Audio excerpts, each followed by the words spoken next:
We like to call it the Supernatural Hour. And now, our host. Hey, welcome to the Supernatural Hour. I'm Raven, one of your hosts. I'm Rogue. This is Doc. This is Chad. I'm Emmett. Speaking of which, our main topic is Ouija boards. Oh, no. And it is brought to you by Oteos in Linden, Utah. Amazing, amazing. Mexican-ish food. Yeah, it's not your typical Mexican. High-end Mexican. It's very high-end, very unique, but delicious. Gourmet. That's a good word. Mexican food. What do we know about Ouija boards?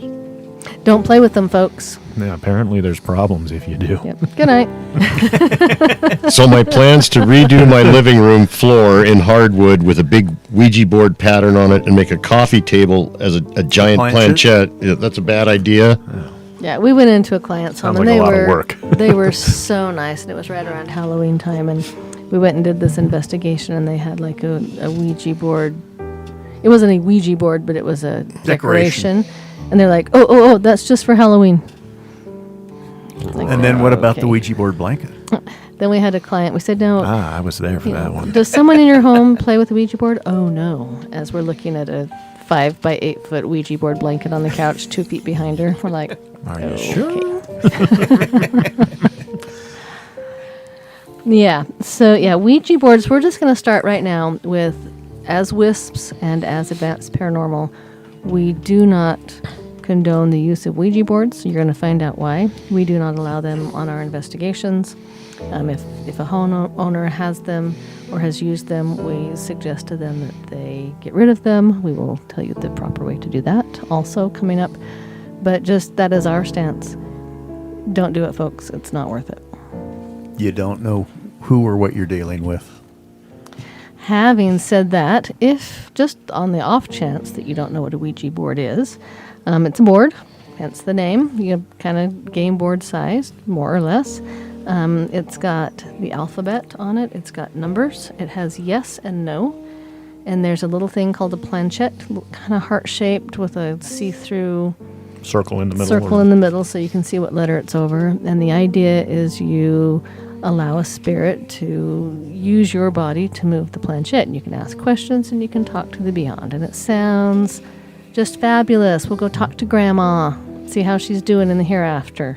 Right. You can order these on Amazon and they're My Little Pony and pick them up at toy stores. When I was in, like I said, Hasbro, who also owns My Little Pony, so it makes perfect sense. So there's the crossover. Yeah. Someone said, "Hey, I got You got My a Little Pony. You got a Ouija board. Let's get Let's together." do a My Little Pony Ouija board. when I was in high Hell school, yeah. kids would draw these on the backs of their notebooks. Mm-hmm. And even then, I was like, I don't know that you should do that. Right. I mean, the Ouija board that everybody knows is the one, that's currently licensed and it's sold as a board game. But the history of using spirit boards it is a game. and talking boards and all of that goes pretty far back. In fact, in some of what I was reading, it sounds like in ancient China, well, back in like the 1100s, they were using kind of a similar method to try to communicate with spirits. And it was eventually banned by the Qing dynasty there. It was kind of the first use of boards to try to communicate with the dead.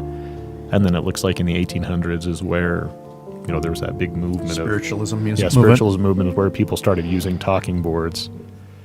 But it wasn't until about 1890 that the classic Ouija board was patented.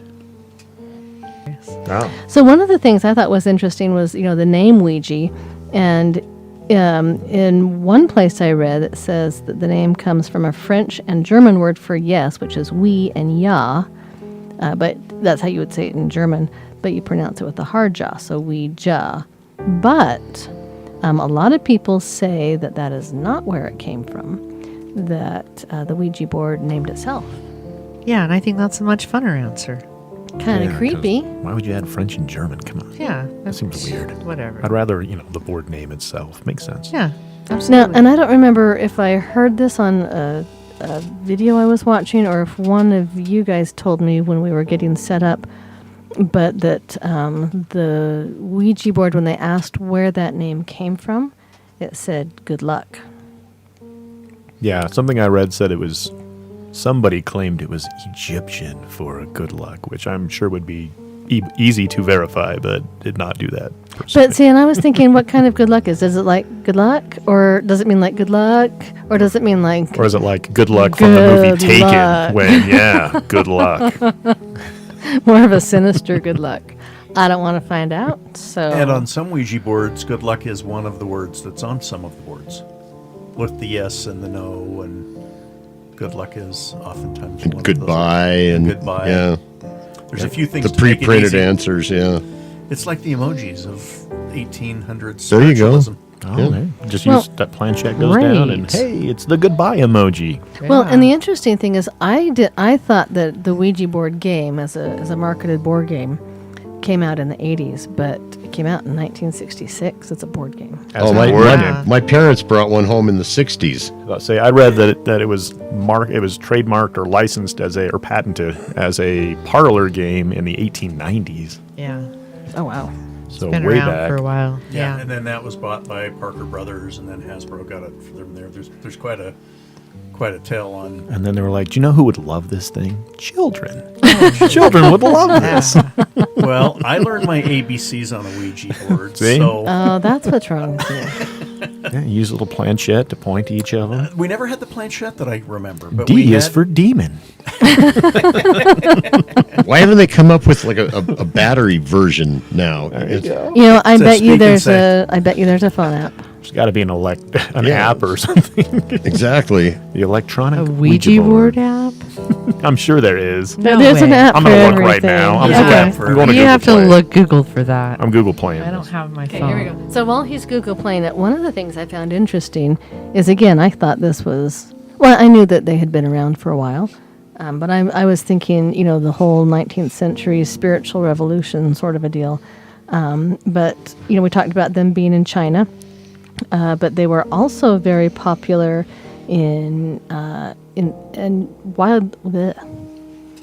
very popular and widely used in ancient India, Greece, Rome, and even medieval Europe. And in Greece, it was the time of Pythagoras. So let me look at my notes because I don't have the year of Pythagoras like memorized. FYI, there's like a ton of Ouija board apps. Wow. Really? Yeah. don't go get one. Don't And then get one. randomly Spirit Airlines in there. I don't know. Sorry, Spirit Airlines. Is that a bad omen for them? Probably the Spirit thing is what came up because I put in Ouija board and I was like, yeah, there's a bunch of them and the Spirit Airlines app. So That is Anyway. not a paid promotional. please don't sue us. So Pythagoras was 540 BC, and they would do divination done with a table that moved, kind of like the reverse Ouija board, but it was a table, and the table would move on these wheels, and it would point to signs, which were interpreted as revelations from an unseen world. And this table actually was used to clear up through the 19th century in different places. So you didn't move the planchette, you moved the table. Yeah, the table just moved. So my coffee As I table say- idea was right on. I Yeah. was going to say, Emmett's got the whole floor thing with a moving coffee table. It makes sense. Yeah. And so the whole idea of a smaller thing using a planchette didn't really come around until about 1853 in Europe. They just they're like, you know what? This whole table thing takes up a lot It's a of lot of room. work. And the first planchette actually had legs on it and moved around like a little mini table. Kind of like they said, you know what? Let's make a little room with a littler table on top of it. See, they were thinkers, innovators. They were. So, I've used a Ouija board. Have you? Have any of you? Have not. Oh, okay. Just thought I'd ask. As a child with We're my here. sisters, but they're always trying to spell weird things with it and not really taking it seriously. So Okay. So, no. My dad was a policeman. We couldn't do anything that was scary or creepy. Oh. Well, as I've told Except you. for watch those movies. Okay, yeah. So for family home evening, my dad would bring home training videos, and so we would sit there and we'd watch this movie of a car wreck, and then he'd go up to the TV and he'd point. He'd like, see that gray streak? We're like, yeah, that's brains. Don't drink and drive, kids. It's like, okay. So This public That's service awful. announcement brought to you by Advanced I am so Paranormal.com. sorry for your childhood. I never drank and drove. I'm sure. It was effective. Oh, and then there was the visit. So at the time, the Payson Police Department had, kind of like Mayberry, the one whole holding Cell. cell that they'd put you in to either cool off or they'd take you to the jail when it opened in the morning. It was I'm old, so when we were little, my dad would take us on a field trip there, and there's this cell and the toilet with no wall around it, and he's like, yeah, if you're bad, you're going to end up here. And I'm like, yeah, and people are going to see me pee. Nope, I'm out. She is never going to commit a crime if she has to pee in public. Scared straight. Yep. Yeah, so if that answers That's your all it question, takes. I never played with the Ouija board. But I did watch kids at school draw them on their notebooks. Well, I don't know that I owned one, but a friend brought one over to the house that I lived in as a kid that I've talked about that was a haunted house already. So we already knew we had spirit. We wanted to talk to spirit. But when we realized that the spirit we were talking to wasn't the same spirit that we were trying to talk to, then we said goodbye, because there's that little goodbye on there, and I asked him to take it, but I have played with one. I feel like it's confession. I'm gonna say have therein done lies this. the trouble with Ouija boards. Well, and that just really kind of segues into the next little section, is that the idea of a Ouija board is that you're talking to a spirit, and that your hands are being guided by benevolent or good spirits, and it's just a medium between you and the spirit world. And it's not. You don't know who you're inviting in. You don't know who is actually controlling that. There are some Ouija board enthusiasts that say that the board itself should never be destroyed and never be burned. We'll kind of get into that a little bit later. However, if we're going to get into kind of a little bit of a religious vein for just a minute, the Bible tells us to destroy and burn all occult material. And if you're interested in that, it's Acts 19, 18 through 19. But after you contact a willing spirit, players may like contact with the planchette and allow it to move across the Ouija board. Sounds like I'm teaching you how to do this. I'm just explaining it. Don't try this at home. And then, you can ask simple yes/no questions, or, using letters and numbers, get answers to your questions. The problem is, and we tell you this on a ghost hunt too, if you're talking to cute little Sally Sue, the 4-year-old ghost in the corner whose mom was so mean to her and she drowned that, do not bring her home with you, because demonic entities do not tell you the truth. I don't get why people would even do that. Oh, because they've got such soft hearts and they're talking to this little thing and she's so cute. And they're total idiots. Yes. How do you really feel there, Emmett? We will call them uninformed. Curious. Well-intentioned, but not very bright. Right. Well, thank you. I'll take that as I wasn't very bright. Oh, I Where I was really kind of felt like I was curious, but No, and again, just uneducated, in that, not uneducated in general, but uneducated in spirits. I can't say that there would have been a time in my life I may not have done the same thing. I don't know. The problem is, these type of dark spirits need an invitation. They can't just come and possess you. You need to invite them in. And there's many, many ways you can invite them in. A Ouija board is one of them. Which is one reason why we do not let them on our investigations.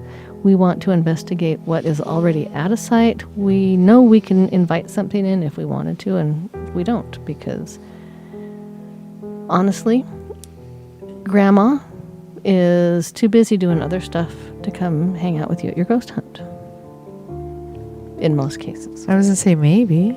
Well, in most cases. Okay. If she hasn't crossed over and she's got some unfinished business, that's different. But I'm just saying, good spirits usually aren't going to come through a Ouija board.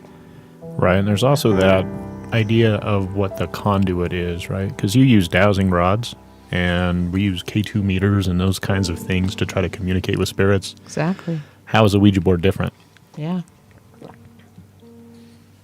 The big difference is When you're using a Ouija board, you are the conduit. You are the thing the spirit is acting on to move the board, where with dowsing rods or with the K2 meters, you're asking a spirit to respond directly to the device, right? So that, some people say that is one way you can invite is to ask it to, make sounds. And that's what we do. We go on an investigation, say, can you make a sound? In my opinion, and I could be wrong, but in my opinion, if we are invited into someone's home or we're investigating a public area, we know or hope that there's things there. And so we will usually phrase it with, if there is a spirit here, can you come and touch this? Rather than, hey, Ouija board, let's just open it up to whatever. Well, we also take steps to protect ourselves too, that the average person probably isn't going to. Right. And this is why we tell people don't investigate your own homes.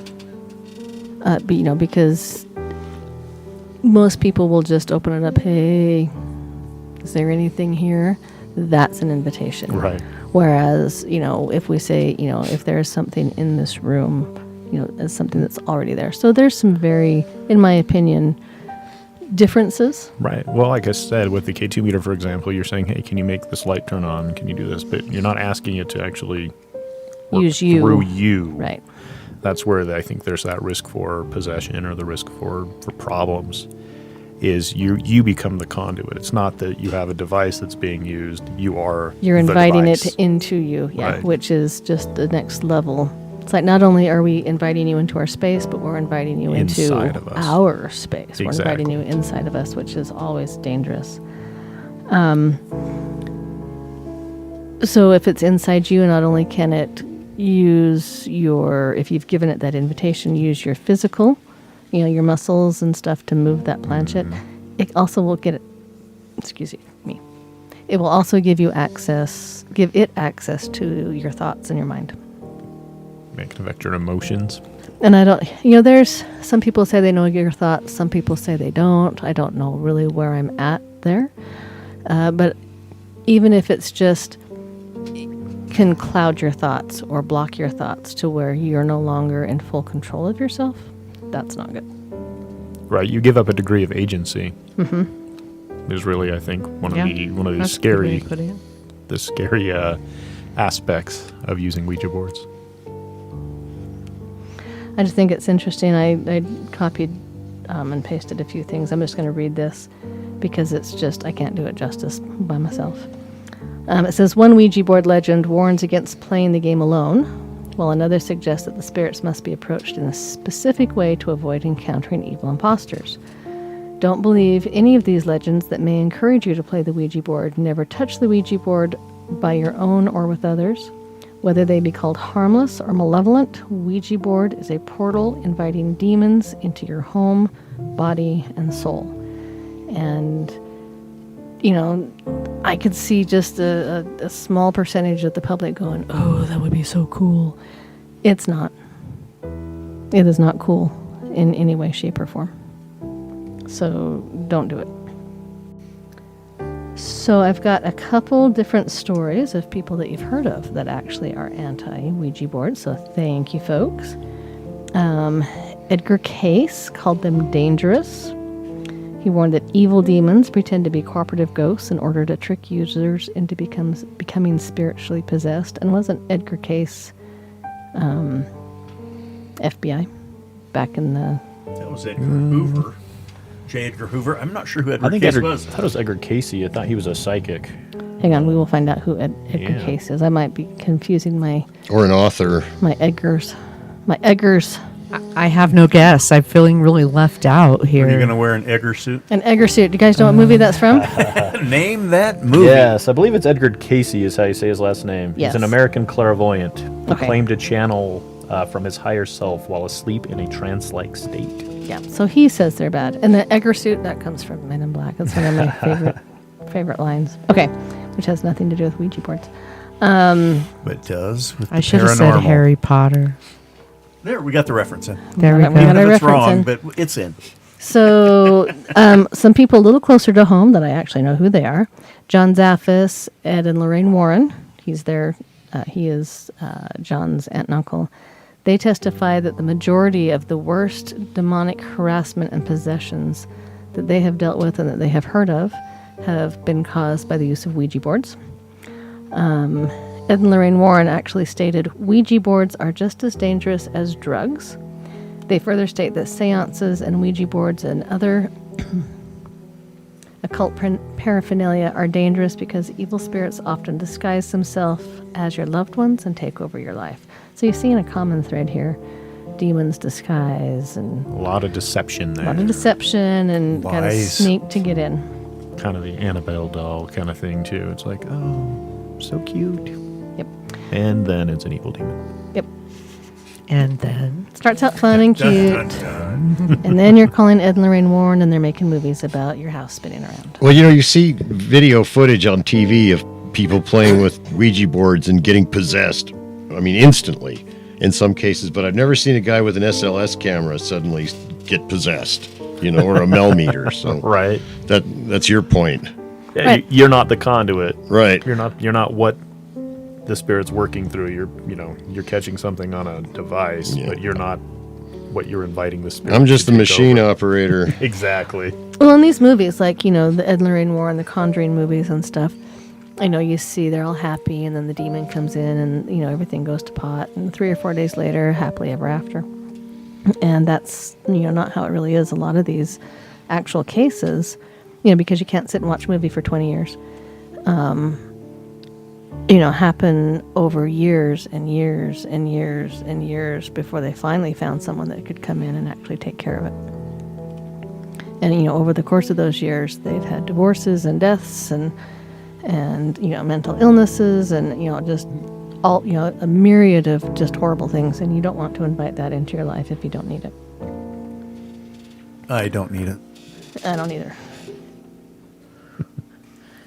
Okay, so there was an occultist, top-ranking Freemason by the name of Manly P. Hall. He was the founder of a society called the Philosophical Research Society in 1944. And he was an authority on the cult. I've actually read a lot of Manly P. Hall stuff. Have you? Yes. Awesome. Do you He's want to... very much into esotericism, symbology, that kind of symbolism, those kind of topics. So, yeah, he's a very interesting fellow. Cool. He actually had an article about him in the Horizon magazine, and again, I'll just read what it says. It says, during the last 20 to 25 years, I've had considerable personal experience with persons who have complicated their lives through dabbling with the Ouija board. Out of every 100 such cases, at least 95 are worse off for the experience. He says, I know of broken homes, estranged families, and even suicides that can be traced directly to this source.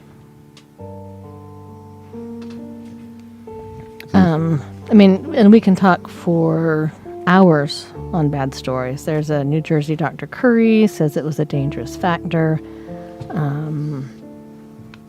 In 1965, there's a parapsychologist, Martin Eben. He has a book called The Satan Trap, Dangers of the Occult. He talks about how it starts out all happy and fun, and then it turns really ugly.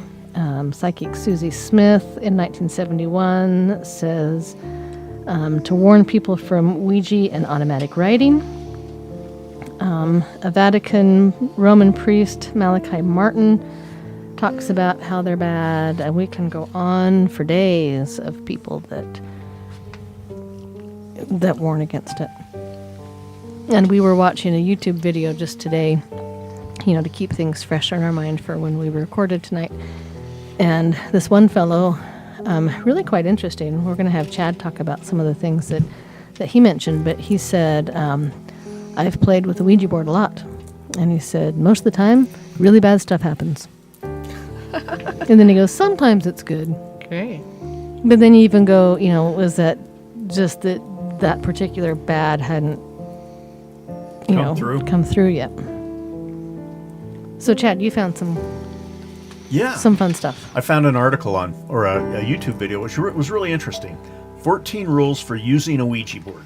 But don't. But we're going to start with rule 1. Don't use a Ouija board. It's a good rule. That being said, But if you do, here's some things that that this author recommended. Let's say it this way. If you were to, but don't. Rule number 1, never play with a Ouija board alone. All right, rule number 2. Do not play with a Ouija board when depressed. Rule number 3. If you do let a demon in, get the house blessed.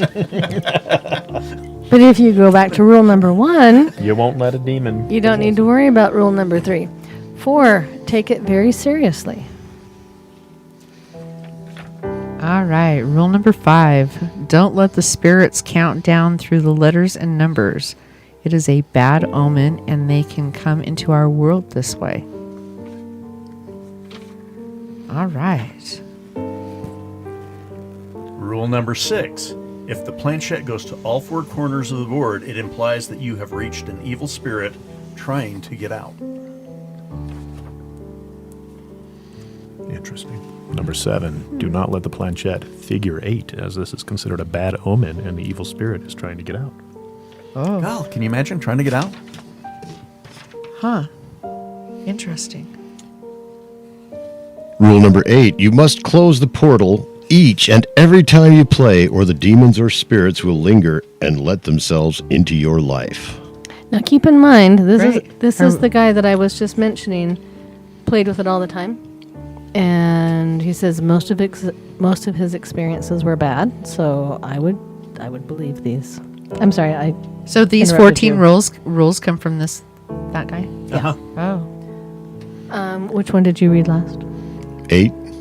9. Do not become addicted to the Ouija board. That seems to be a common thread with dark entities, too. And I understand it's Yeah. fairly easy to do from what I had listened to on a number of the different things that people, it's almost like instant messaging and doing the other things with electronics that you can get so into it that you have a hard time separating it from, There's the phone from apps. your real life. Yep. Yep. That's right. All right, rule 10. Never trust any spirit.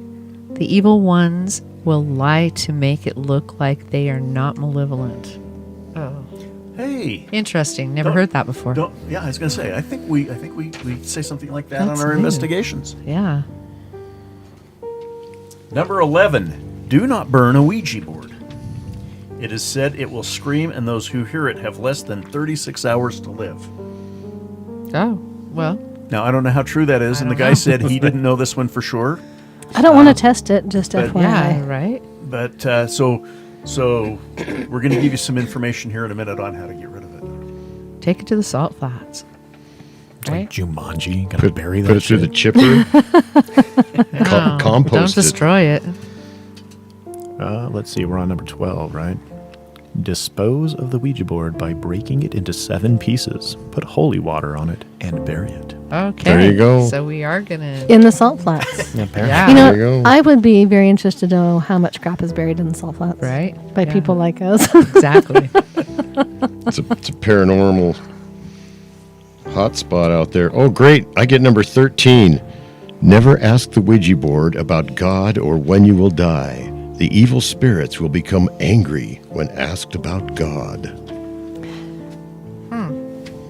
And last but not least, light a white candle while using a Ouija board and be respectful of the spirits you contact. And since that's the last one, I'm just going to say that 2 through 14, if you adhere to rule number 1 and never play with the Ouija board, you won't need to worry about 2 through 14. I was going to say rule number 15. Please see rule number 1. Exactly. Exactly. So, I want to tell you a story. I want to tell you just a story. This is a true story about a Ouija board that summoned a demon. So, this particular story was in December of 1986. There was a Ouija board. It became a passport to hell for a family. They decided to get together and play their Ouija board game, and they summoned a demon into their home. The father, his name was John Ravens, he said it was just so intense and everything that happened. He says, I'm pretty sure I basically summoned the actual devil into my home. He said by the time that everything was over, they were all bleeding and had severe burn marks, and their living room was a disaster area. He said, or the mom said, it was supposed to be a joke. They had this game. They thought it was, just all fun and game. It's a board game. It's not real. It's a board game. And they were going to make believe that they were talking to the spirit world because they didn't believe in it. And so there's mom, there's dad, there's Linda, her 9-year-old brother Ronald. It doesn't say how old Linda was, but probably a few years within 9. And the parents, so mom and dad, 2 kids, gather around the board for what they thought was going to be an evening of family fun. They're in Toronto, Canada, just out in the suburbs. They were playing around with it when suddenly the planchette spelled out answers and began to move by itself. And the dad said, we were scared, but we thought that maybe one of the kids was somehow playing a trick, because they still, are in the mindset of it's just a game, it's not real. And so they started asking questions, and the spirit began to talk to them. Then it said, can we visit with you? And he said, the dad said, by this time I was pretty sure that, it was a joke. And so I'm like, yeah, sure, come on and visit. And it's like, boom. I mean, that was the invitation. That was a pretty blatant invitation to me, which says the spirit knew that this family Had no clue what they were had doing. no clue. And he's like, I don't even have to disguise it. I can just say, hey, can I come in? And they said, yeah. And the dad said that's when the nightmare began. He says the demon appeared within seconds. He said it spun around the room overhead. It was laughing and cursing at them, so they could actually see it. He said it was surrounded by a ring of fire, and he said the room became so hot it literally felt like we were in hell. The family describes the demon as red and black with scaly skin and horns, and it had giant bat wings. He said it swooped and attacked them. He says the features just reminded you of horror. It's the only way he could really describe it.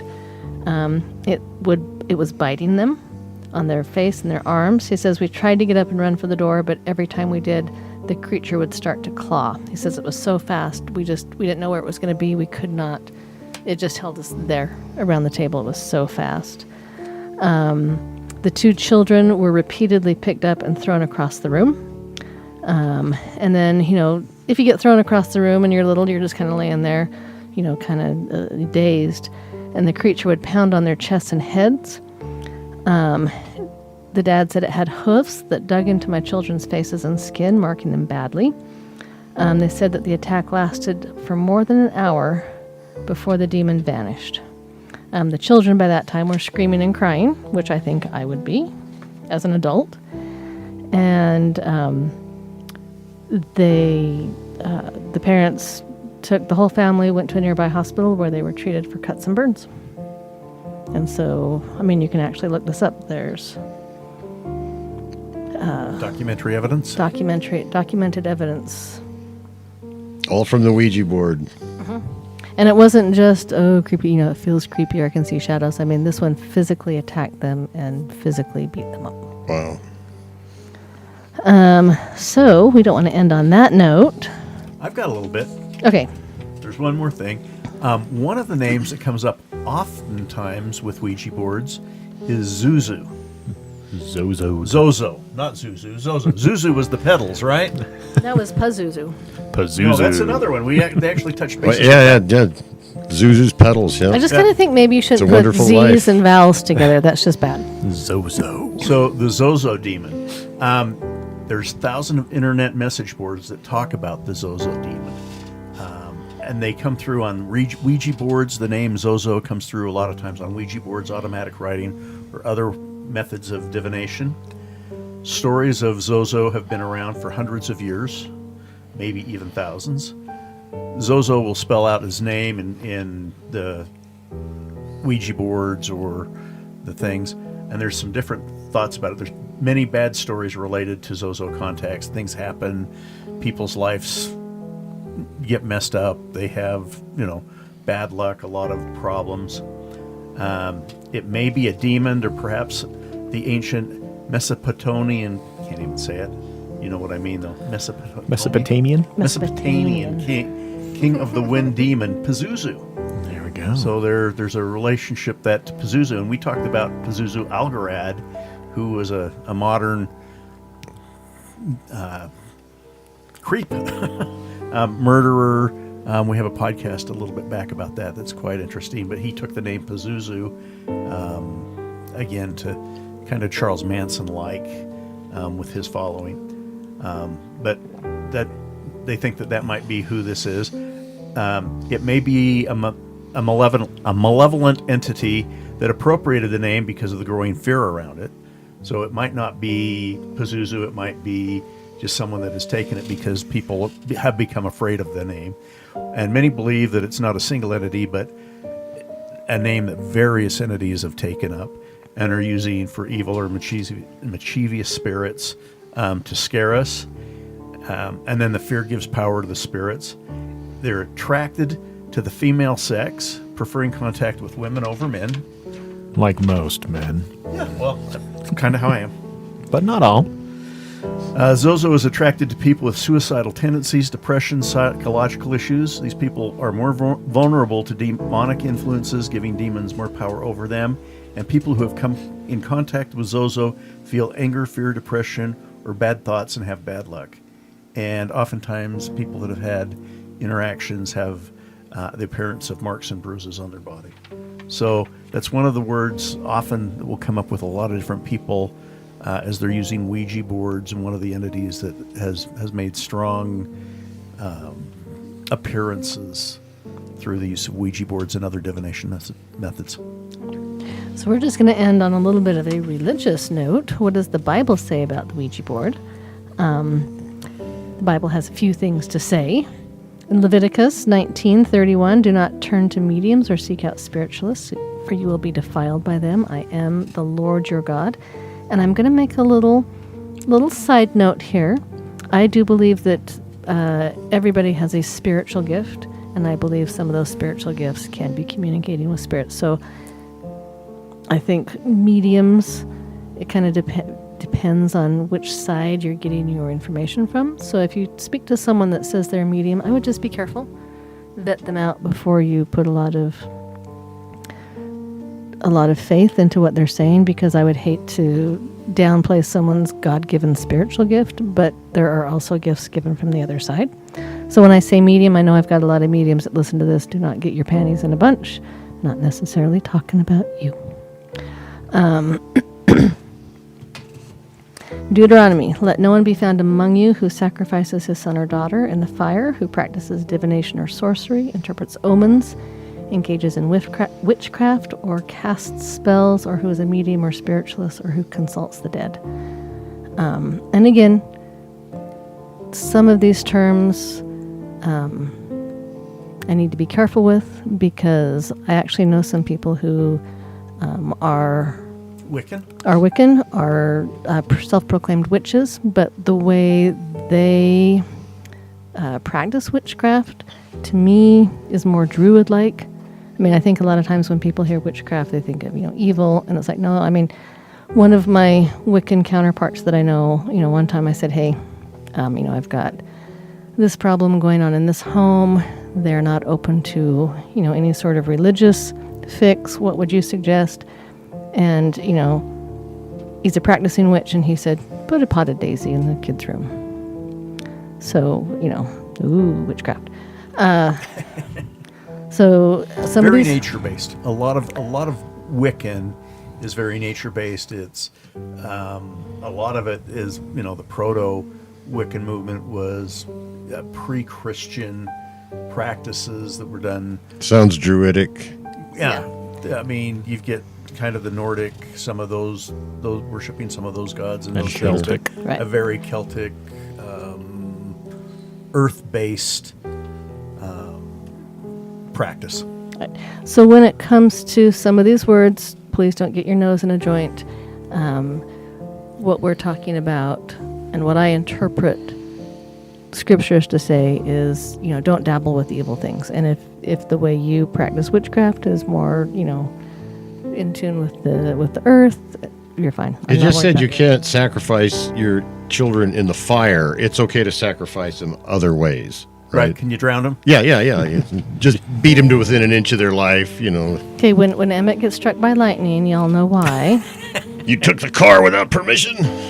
Anyway, it kind of goes on to say playing with the Ouija board is engaging in occultism. Obviously, they're putting it into kind of layman's terms because that's not how the Bible reads. It says such activity is forbidden by God. No matter how innocent it may seem, playing with Ouija boards will open up a portal for demons to invade our heart and minds. All demonic activity is under the control of Satan, whom St. Peter describes in no uncertain terms. 2 Peter 5:8, your enemy the devil prowls around like a roaring lion looking for someone to devour. So, before we move on, please do not play with Ouija boards. If you do, and bring something into your house, go to wisps.org, send us an email. Well, and the dark entities they're looking for the vulnerable to begin with. They are. And they're deceptive and they're sneaky and they're conniving. They look for we use the term low-hanging fruit, which I know has a bad connotation, but low-hanging fruit, all it means is it's the stuff that's easy to get. They'll tell people what they want to hear to get into their lives. Yes, and masters of deception, and you really need to be careful. Don't use a Ouija board.